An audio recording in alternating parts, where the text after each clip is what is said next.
warahmatullahi wabarakatuh. Innal hamdalillah wassalatu wassalamu ala Rasulillah wa ala alihi wa sahbihi wa man tabi'ahum bi ihsanin ila yaumil la raiba fihi. Subhanaka la ilma lana illa ma 'allamtana innaka antal alimul hakim. Rabbana adkhilna mudkhala sidqin wa akhrijna mukhraja sidqin waj'al lana min ladunka sultanan nasira wa la hawla wa la quwwata illa billahil aliyyil azim. Amma ba'd. Ma'asyiral muslimin muslimat yang dirahmati oleh Allah Subhanahu wa taala sekalian, dalam rangka untuk pengisian sebelum buka puasa ini, sama-sama kita cuba pahami serba sedikit, hayati lebih sedikit tentang apa yang berlaku kepada kita dan sekeliling kita dari bulan Ramadan ini. Apa yang berlaku kepada kita dan sekeliling kita dari bulan Ramadan ini. Ma'asyiral muslim muslimat rahimakumullah, bila sebut tentang Ramadan, dalil yang masyhur yang kita biasa dengar meniti di atas para asatizah kita, para masyayikh kita, para alim ulama kita, para tutup buku kita, mereka akan bacakan ayat ini. Ba'da a'udzubillahi minasyaitonir rajim. Ya ayyuhalladzina amanu kutiba alaikumus siyamu kama kutiba alal ladzina min qablikum la'allakum tattaqun. Yang artinya kurang lebih, hai sekalian orang yang beriman, difardukan ke atas kamu puasa seperti mana yang difardukan ke atas umat-umat sebelum kamu. Mudah-mudahan kamu menjadi orang yang bertakwa. Dalil tersebut tiap-tiap tahun kita nak dengar. Bila masuk Ramadan, inilah dalil yang meniti. Inilah dalil yang menjadi bukti yang kuat bahawa difardukan ke atas kita puasa dan sebagainya. Daripada ayat yang disebut oleh Allah Ta'ala dalam surah Al-Baqarah ini, kita mengambil intipati daripada 3 perkara. Yang pertama, panggilan. Yang kedua, penetapan. Dan yang ketiga, pengharapan. Yang pertama panggilan, yang kedua penetapan, dan yang ketiga pengharapan. Yang pertama, Allah Subhanahu wa taala sebut, ya ayyuhalladzina amanu, hai sekalian orang-orang yang beriman. Kenapa Tuhan tak panggil orang Islam? Kan kita mengaji puasa duduk dalam rukun. Puasa duduk dalam rukun Islam, kan? Lepas mengucap 2 kalimah syahadah, sembahyang, lepas sembahyang puasa, lepas puasa zakat, lepas zakat haji, rukun Islam. Sepatutnya untuk relate puasa, patutnya Tuhan panggil orang Islam, pasal dia duduk bawah rukun Islam. Secara logik akal, puasa rukun Islam, maka dia patut panggil orang-orang Islam. Tak, tapi kenapa Tuhan panggil ya ayyuhalladzina aman, hai sekalian orang-orang yang beriman. Ini panggilan yang pertama yang perlu kita kena faham. Kenapa Tuhan panggil macam ni? Dia bukan tak boleh panggil ya ayyuhal muslimun ataupun ya ayyuhalladzina aslamu. Dia boleh panggil, tapi kenapa dia panggil ya ayyuhalladzina amanu? Dengan maksud hai sekalian orang-orang yang beriman, difardukan ke atas kamu puasa.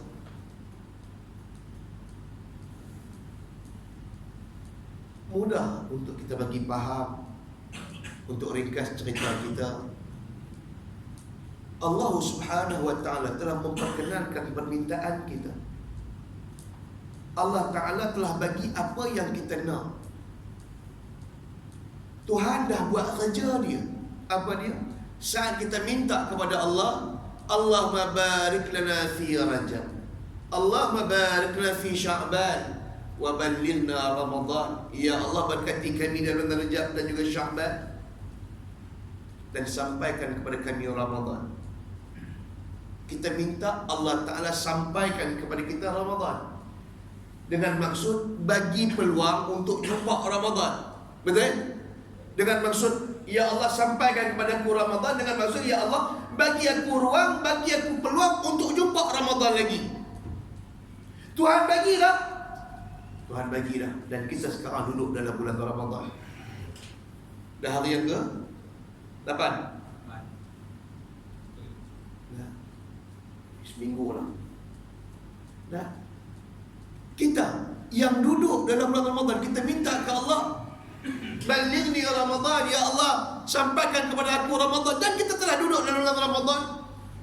Dalam bahasa lain, dalam arti kata lain, Tuhan dah buat kerja dia. Apa yang kita nak, dia dah buat sebagaimana yang kita nak. Kita nak Ramadan, dia bagi pada kita Ramadan. Dalam bahasa kasar kita, Tuhan buat kerja dia dah. Lah ni zaman kita pula buat kerja. Dia buat kerja dia dah. Kita nak Ramadan, dia bagi pada kita Ramadan. Habis dah kerja dia. Aku dengan bahasa lain, dengan bahasa kita, aku bagi dah apa yang hangpa mau, lah hangpa nak buat apa. Bahasa dia. Aku bagi dah apa yang hangpa mau, apa nak buat apa. Hangpa nak Ramadan, aku bagi dah Ramadan. Apa yang hangpa nak kena buat dengan Ramadan ni, aku nak tengok. Bahasa kita. Tuhan buat dah kerja dia, dan sekarang dia nak tengok kerja kita pula.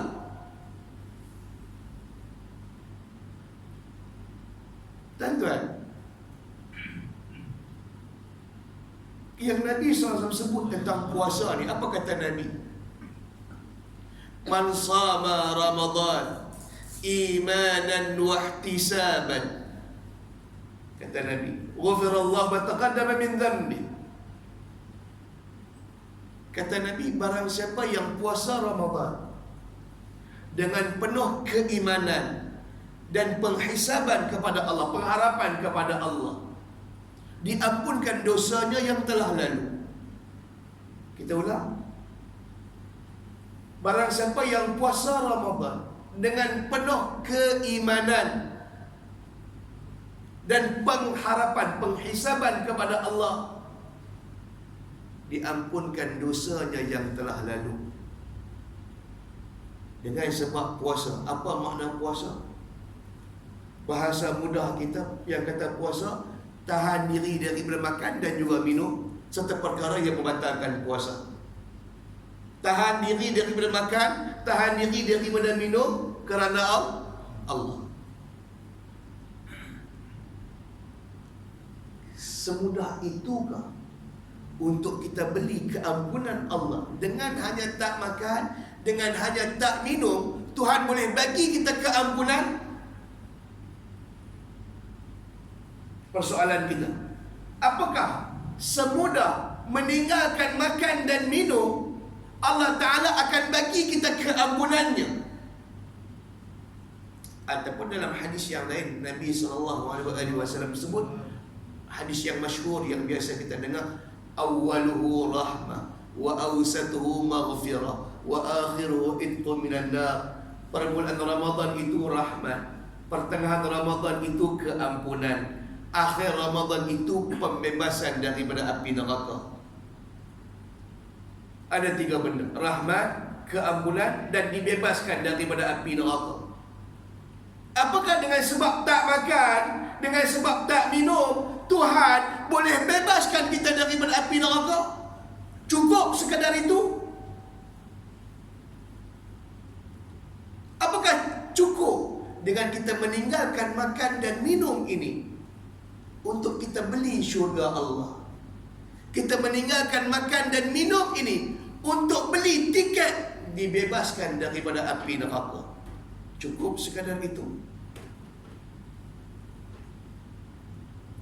Sebab tu Allah Ta'ala panggil, ya ayyuhalladzina amanu, hai sekalian orang yang beriman. Kerana orang yang beriman inilah yang tahu apa kerja yang patut dia buat. Kalau bagi orang Islam datang Ramadan, puasa. Betul? Puasa. Orang puasa, dia puasa. Orang buka puasa, dia buka puasa. Orang bagi tarawih, dia tarawih. Orang baik mari bayar zakat, dia bayar zakat. Habis. Takat orang Islam dalam Ramadan dia buat, habis Ramadan dia ruyu. Banyak orang macam tu. Dalam bulan Ramadan ni, minta maaf sebut kalau kata bunyi kasar-kasar, muka yang tak pernah tengok pun kita dah nampak hari ni. Minta maaf sebut, muka yang tak pernah tengok. Mai, alhamdulillah. Tapi bila habis Ramadan, hilang pula dia. Betul tak? Tak tahulah kot ni. Tapi tengok muka macam sama ya. Tak, kita nak kata apa? Allah Ta'ala panggil, ya ayyuhalladzina amanu, hai sekalian orang yang kalau orang Islam macam itulah hal keadaan dia. Kalau orang Islam, itulah hal keadaannya. Apa yang dia buat, apa yang orang buat, itulah yang dia buat. Apakah kita kena buat belai daripada orang, Ustaz? Saya tak kata. Saya tak kata kena belai daripada orang. Nanti kita akan, apa yang kata kelainan orang Islam dengan orang yang beriman. Tapi yang pertama kita ni panggilan. Kenapa Tuhan panggil orang yang beriman, tak panggil orang Islam? Kerana ni. Kerana apa? Kerana dengan datangnya Ramadan, kemuncak dengan kedatangan Ramadan ini bukanlah dengan meninggalkan makan dan minum, yakni puasa. Kemuncak dari berdatangnya Ramadan kepada kita bukan hanya meninggalkan makan dan minum dalam erti kata puasa sahaja. Tapi ada yang lebih besar daripada itu. Ada yang lebih penting daripada meninggalkan makan dan minum itu.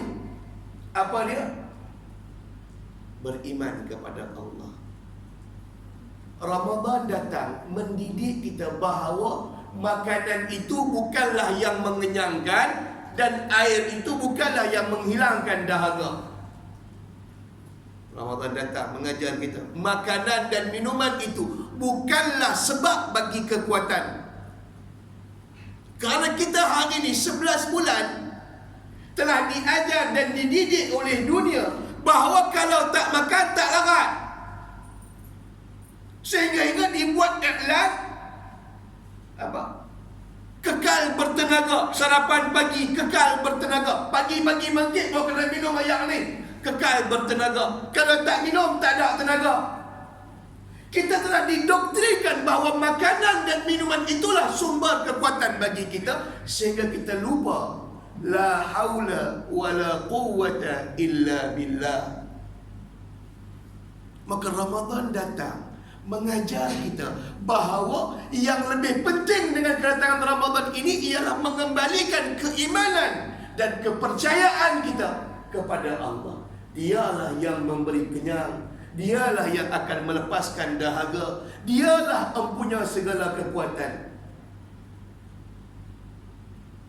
Kita lupa 11 bulan kita dididik oleh dunia semacam tu. Pukul 12 tengah hari biasa, tak negak, tak apa, kita ni tak sarapan. Biasa ada ayat macam tu. Pasal apa? Dengan dia kata tak makan, aku tak ada tenaga. Makna kata lain bahawa makanan dan minuman itulah sebab bagi ada tenaga. Maka datang Ramadan, habaq kita, Ramadan didik kita, Ramadan tarbiyah kita. Bukan makanan dan minuman yang menjadi sebab bagi tenaga, tapi Allah lah sebabnya. Waktu Tuhan panggil, ya ayyuhalladzina amanu, hai sekalian orang yang beriman. Kalau katalah makan dan minum itu sumber bagi tenaga, maka kita akan melihat dalam sejarah Nabi berapa banyak daripada peperangan yang berlaku dalam bulan Ramadan. Berbanyak peperangan Nabi dengan sahabat berlaku dalam bulan Ramadan. Bukan takat bulan Ramadan sahaja, bahkan ada pada masa itu Ramadan datang berbetulan pula dengan musim panas. Tuan-tuan pernah biasa puasa musim panas? Saya pernah puasa musim panas. Kita tahu macam mana teriknya, dengan darjah Celsius 50 darjah Celsius lebih, dengan waktu yang panjang. Dia malam singkat, siang panjang musim panas. 2:30 makan sahur, pukul 9 lagi buka puasa pula. Berapa belas jam tu fikir. Dengan panasnya 50 darjah Celsius lebih pada masa itu. Bahkan pernah direkodkan yang tertinggi pada tahun itu 56.5 darjah Celsius sepanjang Ramadan. Tinggi dalam musim panas. Nabi puasa, sahabat puasa, kebetulan pula musim panas. Yang kedua, yang ketiganya berperang pula. Dalam statistik peperangan Nabi, semua peperangan yang berlaku dalam bulan Ramadan, berapa kali Nabi kalah? Berapa kali Nabi kalah dalam statistik peperangan Nabi yang berlaku dalam bulan Ramadan? Berapa kali Nabi kalah? Hampir nol. Tak ada peperangan yang berlaku pada zaman Nabi dan orang Islam pada bulan Ramadan melainkan menang. Menang. Kita nak tanya, Nabi dengan sahabat ni, mereka ni tak ada reti lapang ke? Mereka tak ada reti istilah penat ke? Ni Ramadan, dah musim panas pula. Dengan puasa nak pergi perang, mereka tak penat ke? Kita yang tak berperang ni, hari ni hari Ahad, duduk di rumah pun penat dah. Duduk saja. Ni pergi perang lagi, dalam keadaan tak makan, dalam keadaan puasa. Mereka tak nak letih ke? Persoalan kita, sampai dia mereka boleh menang semua peperangan yang berlaku dalam bulan Ramadan, sehingga mereka boleh menang melawan musuh dalam peperangan yang berlaku dalam bulan Ramadan. Sedangkan kita mengaji bab Nabi. Wah ya Ustaz, dia Nabi, betul Nabi, tapi sifat harus bagi Nabi apa? Bersifat dengan sifat manusiawi. Kok mana pun dia manusia, dia ada sifat manusiawi. Lapar, dahaga, letih, tak larat, dia ada sifat tu. Tapi bila Tuhan uji orang Islam, umat Islam pada masa itu, betulkah hamba sungguh-sungguh beriman kepada aku? Ku datangkan Ramadan bagi kamu dalam keadaan panas terik dan dalam keadaan kamu berperang. Bagaimana hal keimanan kamu kepada aku? Kalau lantaran kerana makan dan minum yang menjadi sumber tenaga, maka para sahabat ridwanullah ta'ala alaihi wa ardahum nescaya akan kalah dalam peperangan. Pasal apa? Tak ada tenaga, tak ada kedengaran, kerana tak makan. Kerana tak makan. Kalaulah yang diimani yang menjadi sumber tenaga itu makanan dan minuman, nescaya sahabat dan para sahabat pada masa itu kalah dalam peperangan. Tetapi Nabi mengajar keimanan bagi mereka, bahawa makanan dan minuman itu bukanlah punca bagi tenaga dan kekuatan. Kekuatan itu aslinya milik Allah, yang kita disebut la haula wala quwwata illa billah. Kita lupa yang tu, maka datang Ramadan bagi ingat ke kita bahawa hari ni aku tak makan, hari ni aku tak minum, bukanlah berarti aku tak larat nak buat apa-apa untuk Allah. Bukanlah berarti aku tak mampu nak bangkit untuk Allah. Aku tak makan, aku tak minum, bukan sebab bagi letih aku. Sepatutnya Ramadan datang mengajar kita sebegitu. Tapi berapa ramai daripada kita yang dapat manfaat dengan kedatangan Ramadan, sehingga Ramadan datang dan berlalu daripada kehidupan dia, meninggalkan benih yang baik, meninggalkan kesan yang baik. Dan Ma'asyiral muslimin rahimakumullah. Itu yang terpenting daripada kedatangan Ramadan. Karena itu Tuhan panggil ya ayyuhalladzina amanu. Hai sekalian orang-orang yang beriman. Tuhan tak panggil orang Islam. Kerana benda yang telah kita sebutkan tadi. Beza orang Islam dengan orang beriman. Beza di antara Islam dan iman. Islam melaksanakan, iman mempercayai, betul tak? Kan kita mengaji rukun iman, ada 6 perkara. Percaya kepada Allah, percaya kepada malaikat. Rukun Islam buat amal, mengucap, sembahyang, puasa, zakat, haji. Tuhan panggil tentang puasa tadi, ya ayyuhalladzina amanu, hai sekalian orang-orang yang beriman. Nak habaq tentang puasa, tapi Tuhan panggil tentang keimanan. Pertama, yakin. Keimanan itu percaya bahawa bukanlah makanan dan minuman itu, tapi Allah lah menjadi puncanya. Yang tu yang tak ada. Tak ada dalam diri kita, sehingga ada di antara kita dengan sebab tak bangkit sahur, dengan sebab tak makan sop, jadi sebab dia tak puasa. Betul tak? Hang tak puasa, aku lupa bangkit sop pagi tadi. Pasal bagi dia, kalau tak makan sahur, tak ada kekuatan untuk meneruskan puasa. Jadi aku tak bangkit sahur pagi tadi, berarti aku hari tak boleh nak puasa. Sehingga ada di antara manusia yang semacam tu. Nah, maka sebab tu Tuhan bagi ingat balik. Berapa ramai orang yang dapat peringatan ini, termasuk kita. Baik. Yang keduanya, kenapa Tuhan panggil dengan orang yang beriman? Kenapa Tuhan tak panggil orang Islam?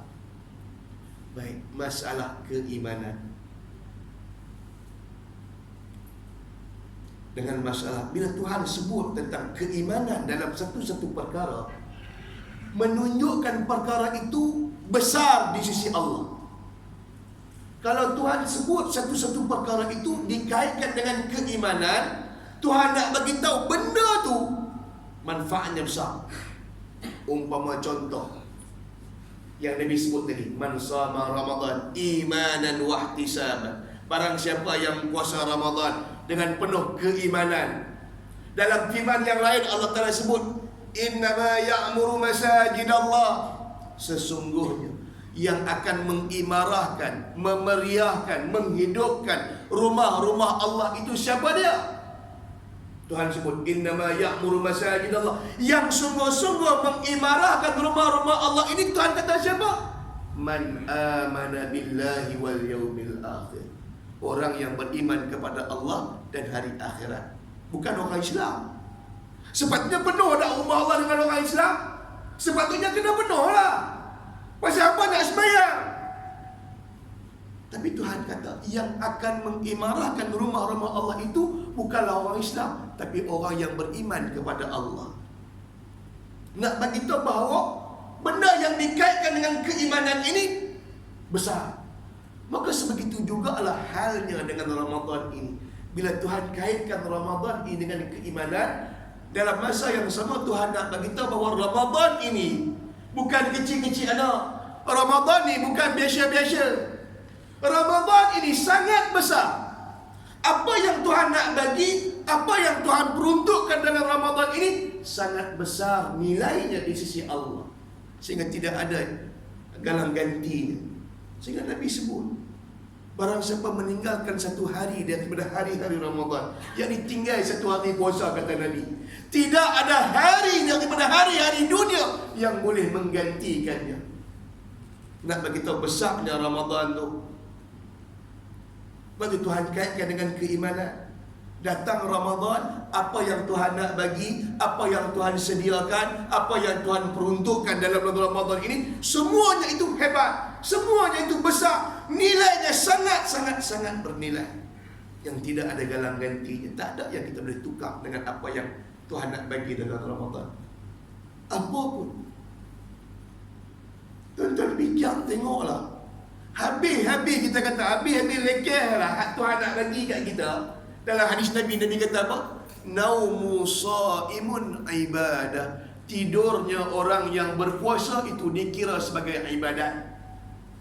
Sampai setara tu, habis lekeh lah, Nabi kata, tidaknya orang puasa itu dikira ibadah di sisi Allah. Hak bulan lain tak ada. Hampa tidak. Tapi Ramadan, hampa tidak jadi ibadah. Tapi kena dengan syarat dia lah, kena dengan kaifiat dia lah. Jangan daripada pukul 7 pagi tidur sampai pukul 6.45 baru pagi.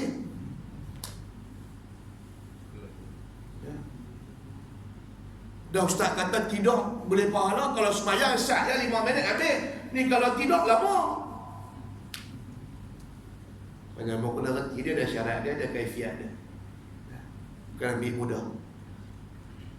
Sampai setara tu Nabi bagi tahu tentang apa yang Tuhan nak bagikan, benda yang besar dalam bulan Ramadan ni. Sehingga benda yang tak elok itu pun dianggap elok di sisi Allah. Umpama mulut yang berbau lantaran kerana puasa, kan tak elok menurut kita. Mulut busuk ni kan mulut elok lah mulut kita. Tapi kerana Ramadan, mulut orang yang berpuasa Ramadan lebih wangi di sisi Allah daripada kasturi. Kita nak kata apa? Itu yang kita sebut bila Tuhan kaitkan sesuatu dengan keimanan. Bila Tuhan kaitkan Ramadan ini dengan keimanan, nak bagi tahu Ramadan itu besar. Semua yang ada dalam Ramadan semua jadi besar. Jadi hebat, bernilai, dilipat gandakan dan sebagainya. Baik, tuan-tuan ma'asyiral muslimin muslimat rahimakumullah. Bila kita sebut tentang masalah keimanan, kita kena kembali kepada masalah makna iman. Hak kita sebut ya ayyuhallazina amanu, hai sekalian orang-orang yang beriman. Makna iman apa dia? Paling tidak kita ambil apa yang disebut oleh Imam Ibn Hajar Al-Asqalani tentang pentakrifan iman, tentang makna iman. Apa kata Imam Ibn Hajar Al-Asqalani? Al-iman an tasdiqa bil qalbi wal iqrar bil lisani wal 'amal jawarih. Yang kata iman itu mesti ada 3 elemen. Yang pertama tasdiqa bil qalb, benarkan dalam hati. Yang kedua iqrar bil lisan, kena sebut. Dan yang ketiga amal bil jawarih, dibuktikan dengan anggota badan, melakukan amal. Ada 3 perkara ini baru disebut sebagai iman. Kurang satu tak disebut iman. Dia tak dikira sebagai orang yang percaya. Mesti ada 3 perkara. Baik. Kalau keimanan kita kepada Allah, khusus dalam bulan Ramadan ini, kita fokus Ramadan. Kalau keimanan kita kepada Allah takat di mulut, kan banyak ada orang macam tu, imannya kepada Allah takat di mulut. Percaya Tuhan, percaya. Hang Islam, tapi sembahyang dah. Ramai dah, belungguk tu ada. Puasa, tapi tak sembahyang. Ada tak? Mari tarawih. Ya. Maghrib tadi tak sembahyang. Dia mari waktu Isyak. Maghrib tak sembahyang. Subuh besok tak sembahyang. Tarawih jaga, tiap-tiap malam mari. Ada orang macam tu? Hak fardu dia tak jaga, tapi yang sunat dia cukup jaga. Ma'ayadzubillah. Tapi nak abang kata ada. Kalaulah keimanan kita kepada Allah takat di mulut, keimanan kita fokus dalam Ramadan. Kalau keimanan kita kepada Allah takat di mulut, maka yang kita sibukkan dalam Ramadan ini urusan mulut. Faham? Kalau keimanan kita kepada Allah takat di mulut, maka yang kita sibukkan dengan kedatangan Ramadan ini urusan mulut juga. Itu yang jadi. Habis makan sahur, ada 10, 12 minit, 20 minit, setengah jam lagi nak masuk waktu subuh sebelum imsak. Orang rumah main bawa main kopi ke, teh ke, abang minum. Budak-budak semua habis minum, dah habis masuk lah. Kita pun lelaki bini duk minum sambil nak tunggu subuh. Sambil-sambil taka-taka duk minum tu, orang rumah kata, bang, buka puasa lagi nak makan apa? Kata haram jadah hang baru sudah makan song, puasa pun tak lagi, dah tanya buka puasa nak makan apa. Itu yang kita sebut, kalau keimanan kita kepada Allah di mulut, maka yang kita sibukkan urusan mulut, urusan makan. Dan itu yang terjadi, mangkit celak-celak mata, sibuk makan. Syaki main buka puasa pun dah tentulah sibuk makan. Nak tidur pun makan lagi, sibuk dengan urusan makan. Mana makanan tak habis, simpan peti air, yang mana nak hangat. Kita duk sibuk tentang makan dalam Ramadan ni, sehingga dikenal Ramadan ini dengan pesta makanan. Dan tengok statistik dunia yang dibuat oleh satu pihak-pihak badan dunia tentang pembuangan sampah di Masjidil Haram sepanjang Ramadan pada tiap-tiap tahun. Kata pernah ambil tahu sampah bulan puasa di Masjidil Haram, sampah orang habis buka puasa tu, makanan tu, lebihan makanan tu dibuang berapa banyak satu hari? Bertan-tan makanan yang dibuang di Masjidil Haram. Itu Masjidil Haram saja, belum tempat kita lagi. Bertan-tan lebihan makanan yang dibuang. Maka dikenal Ramadan ini dengan pesta makanan. Kerana yang ramai manusia imannya kepada Allah takat di mulut, maka yang disibukkan urusan mulut. Dan itulah yang berlaku. Dan ma'asyiral muslimin muslimat rahimakumullah, mari pula syaki kita mengaji. Ustaz Tok Abang, Tok Guru kita bagi tahu waktu mustajab doa dalam bulan puasa ni, ada satu waktu yang mustajab doa. Faham makna mustajab doa? Waktu yang mustajab doa yang berlaku pada tiap-tiap hari dalam bulan Ramadan. We don't miss.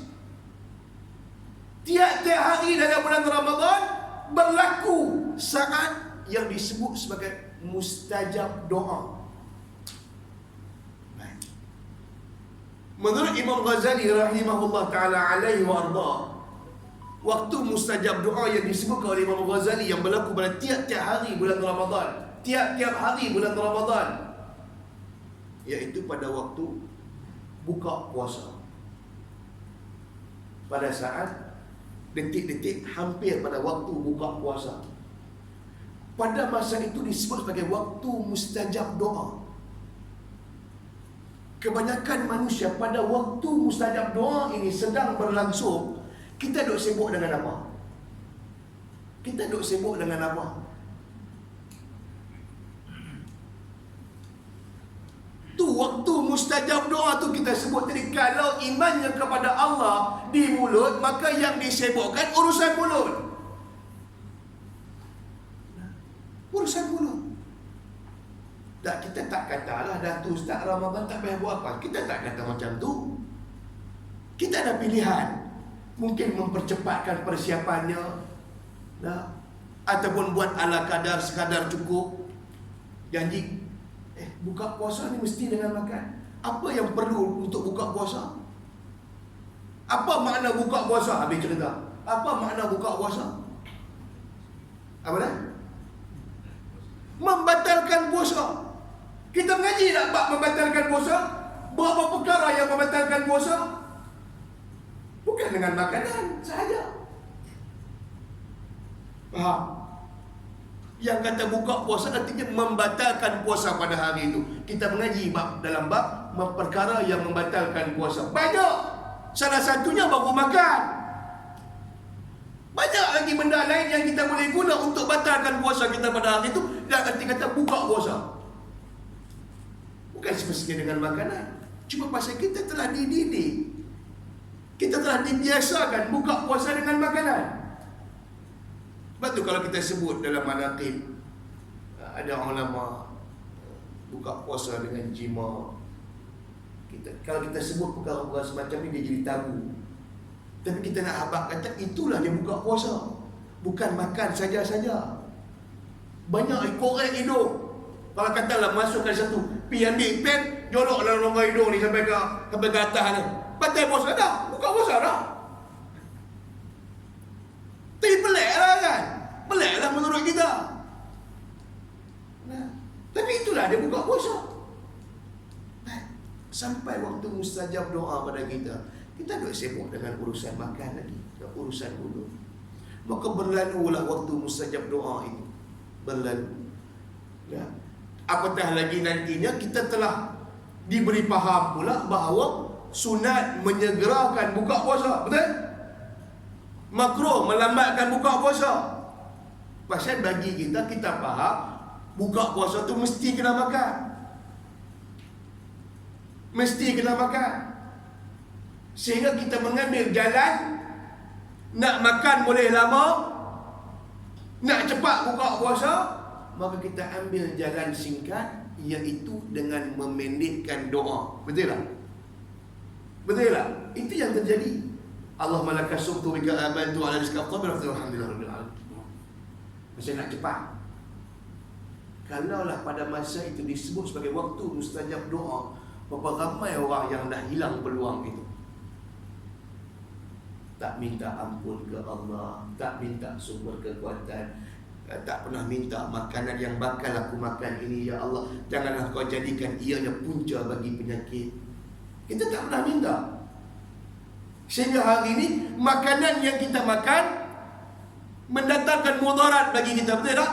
Gula tak boleh makan, kencing manis, sup ekor tak boleh makan, sup tulang tak boleh makan, jantung, garam tak boleh, darah tinggi, macam-macam. Nah, kita tak pernah minta ke Allah, ya Allah, jadikan makanan yang aku makan ini bukanlah perkara yang memudaratkan aku. Kita tak pernah minta. Maka sehingga Tuhan jadikan makanan itu penyakit bagi kita. Tapi Tuhan tidak pernah berlaku zalim.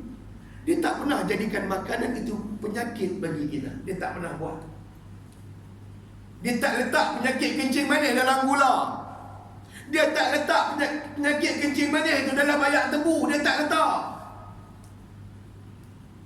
Dia tak letak. Tak percaya, tuan-tuan pergi ambil ayak tebu bawah mesin, pergi letak dalam mesin kencing manis tu. Sudah kira suka kencing manis darah tu kan. Pergi ambil ayak tebu, pergi letak atas tu. Tengok berapa bacaan dia. Dia tak letak penyakit kencing manis dalam ayak tebu. Dia letak penyakit kencing manis dalam gula. Dia tak letak penyakit darah tinggi dalam garam. Dia tak letak penyakit kolesterol dalam sup-sup tulang. Dia tak letak. Tapi pasal kita tak pernah minta, sehingga makanan itu menjadi penyakit bagi kita. Dia tak letak, dia tak bagi. Dia tak letak penyakit dalam. Tapi sekarang kita tak pernah minta, makanan itu akhirnya memudaratkan kita. Pasal fokus Ramadan. Pasal kita nak cepat. Sunat menyegerakan buka puasa. Makruh kalau lambat-lambat buka. Pasal cepat dan lambat itu kita faham dengan keinginan kita. Cepat apa? Jangan lambat. Azan dia buka puasa. Kita faham lagu tu. Sehingga ramai orang yang meninggalkan sunat kerana buka puasa, tak dijawabnya azan. Kerana semua kita masing-masing sibuk dengan makanan. Betul tak? Nabi kata apa tentang Ramadan ni? Amal sunat yang dilakukan dalam bulan Ramadan diganjari Allah semacam amal wajib. Amal wajib yang dilakukan dalam bulan Ramadan, kata Nabi, dilipat gandakan Allah ganjarannya sehingga 70 kali lipat. Jawab azan tadi hukumnya apa? Sunat. Tapi kalau buat dalam bulan Ramadan, dikira pahala seperti pahala wajib. Tapi berapa ramai orang rugi masa tu. Nampak? Sebab tu Tuhan sebut ya ayyuhalladzina amanu. Pasal orang yang beriman ni sajalah dia cerdik. Nampak kesalahan kita. Banyak benda yang kita buat tak betul. Dan saya tak katalah tak betul itu terus tak betul dah. Tapi kita memperelokkan sesuai dengan keinginan dan kehendak Allah, sehingga Tuhan redha dengan puasa yang kita lakukan. banyak benda yang kita terlepas lantaran sibuk kita kepada benda yang lain daripada Allah. Maka sebab itu Tuhan panggil, ya ayyuhalladzina amanu. Tuhan tak panggil orang Islam, Tuhan panggil orang yang beriman. Orang beriman ini, idza arada Allahu bi khairan yufaqihu fid din, kata Nabi. Kalau Allah Ta'ala berkehendak bagi mereka ini kebaikan, mereka akan diberikan kefahaman dalam agama. Faham agama. Jangan kerana urusan mulut kita banyak benda kita tinggalkan yang kita boleh dapat pahala banyak, lebih banyak daripada makan. Faham? Buka puasa, kita baca doa, kemudian kita makan. Makan yang masuk tu kali pertama saja dikira pahala pasal buka puasa. Betul tak? Yang tu saja yang dituntut buka puasa, membatalkan puasa. Hak mula-mula masuk itu dikira pahala, dikira ibadat. Tapi kalau jawab azan daripada Allahu Akbar sampai la ilaha illallah,